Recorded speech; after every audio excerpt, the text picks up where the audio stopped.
Gudang amunisi daerah milik Kodam Jaya yang terletak di Parung Pinang, tepatnya di Kecamatan Gunung Putri, Kabupaten Bogor meledak pada sekitar pukul 18.30 waktu Indonesia Barat. Danton Peleton B Damkar Kota Bekasi, Haryanto, mengkonfirmasi bahwa pihaknya telah merespons kejadian tersebut dengan menerjunkan armada ke lokasi. Hingga saat ini penyebab kebakaran masih belum diketahui hingga kini, namun warga sudah berhasil dievakuasi. Proses pemadaman kebakaran belum bisa dilakukan. Ledakan gudang peluru terdengar hingga ratusan meter.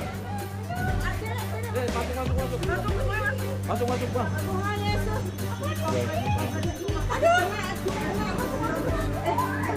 Masuk.